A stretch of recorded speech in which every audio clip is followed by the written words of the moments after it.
ସର୍ବୋପରି ଯେଉଁମାନେ ସମାଜରେ ବିଭିନ୍ନ ପ୍ରକାର ସୋସିଆଲ ୱାର୍କ କରୁଛନ୍ତି ସେମାନଙ୍କୁ ଭଗବାନ କେମିତି ମାନେ ମାନେ ସଦ୍ବୁଦ୍ଧି ଦଉଛନ୍ତି, କିନ୍ତୁ ସରକାର ସେ ସଦ୍ବୁଦ୍ଧିରୁ କିଛି ଅଂଶ ଗ୍ରହଣ କରୁନାହାନ୍ତି। ମହାତ୍ମା ଗାନ୍ଧୀ କହିଥିଲେ ଭାରତ ବର୍ଷରେ ନିଶାମୁକ୍ତ ଦେଶ ହେବା ପାଇଁ, ତାଙ୍କ ନାଁ ବିକି ଚଳୁଛନ୍ତି। ରାଜନୀତିରେ ମଧ୍ୟ ତାଙ୍କୁ ଆଉ ତାଙ୍କ ନାଁ ଧରୁନାହାନ୍ତି। ଖାଲି କହୁଛନ୍ତି ଗାନ୍ଧୀ ଆ କହିଥିଲେ ତା କହିଥିଲେ। ଗାନ୍ଧୀ କହିଥିଲେ କ'ଣ ମଦ ଏଇଭଳି ଭାବରେ ନିଗମ କରି ତାକୁ ନିଲାମ କରି କୋଟି କୋଟି ଟଙ୍କା ରାଜକୋଷକୁ ଆଣିବା। ଆପଣ ଦେଖିଲେ ବିହାରରେ ନୀତିଶ ମୁଖ୍ୟମନ୍ତ୍ରୀ ନିଶା ନିବାରଣ ସମ୍ପୂର୍ଣ୍ଣ ଭାବରେ ନିଷେଧ କରିଦେଲେ। ତାମିଲନାଡୁ ମଧ୍ୟ ଛାଡ଼ିଦେଲେ।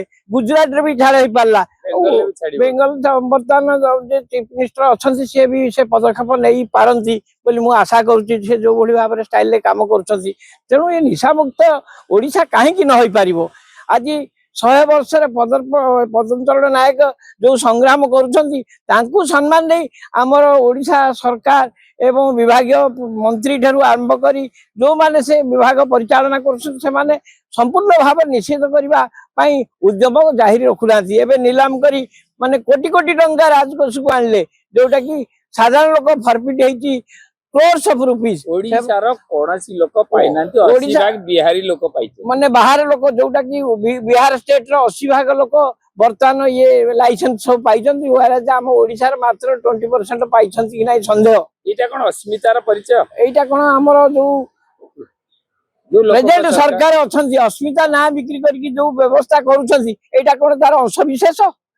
तेणु आकु तुरंत प्रत्याहार हो एवं निशा निवारण संपूर्ण भाव ओडिशा रे मद अन्य निशा रास्ता घाट जिते एक्सीडेंट होची, सब एक्सीडेंट मूल निशा अच्छी। राजधानी होची, रेप मर्डर सब किसी होची तारी पाई। जदि सेटा निषिद्ध हो ओडिशा मु भावुची बहुत अन्य राज्य अपेक्षा बहुत ऊर्ध्वक उठी पारिबो।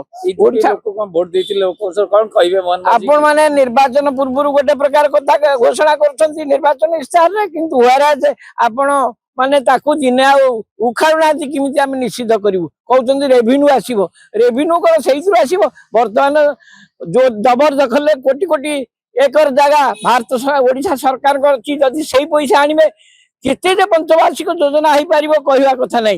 रेवेन्यू रो अभाव रहिबोनी। सरकार सेवा रे चिंता टिके नाही। रेवेन्यू जने भलो मंत्री अच्छी, से जदि उद्यम करेंगे जबरदखल कर लोक मान तुरंत उच्छेद कर सेगुड़ाक से बिक्री करूँ, राजकोष को मजबूत करूँ। यहीटा मोर निवेदन रोचे। ता सहित निशा निवारण बातिल करूँ। एकाडेमी शुणी पार्टी, तेणु ताकू आपण मैंने समस्ते सजग ओडिशावासी समस्ते परिवार समस्त सदस्य उद्यम करूँ किमिति आम निशा निवारण संपूर्ण भाव में क्लोज हम। एपटे सीनियर सिटीजन भत्ता दवा पे सरकार पछौचंती, ठीक तरीके रे पहुंची पारु नाही। अन्य पटे निशा नारे निशाण साधुचंती साधारण जनता को।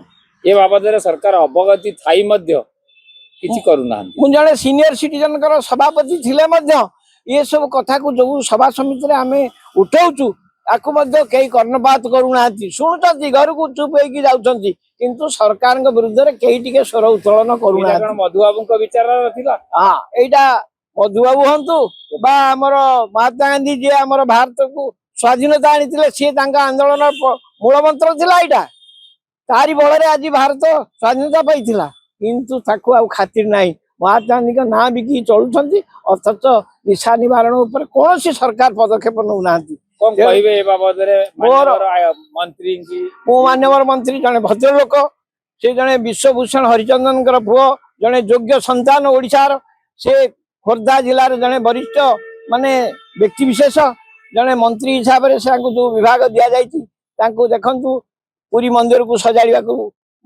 अनवर्त से उद्यम जारी रखिछंती, किंतु निशा निवारण ऊपर कौनसी कार्यक्रम से करि पाउनांती। जेहेतु ओडिशा सरकार चाहूनांती, ओडिशा सरकार न चाहे से एका सिंगल हैंड किसी करें, तेणु समस्ते सहयोग करने मु आमर पृथ्वीराज हरिचंदन को माने निवेदन करुच्ची, समर्थन ठार सहयोग आनी गोटे कौन पदक्षेप नहीं देश में गोटे अलौकिक शक्ति सृष्टि करूँ, जोटा कि चिरदिन से अमर ही रे निशा निवारण।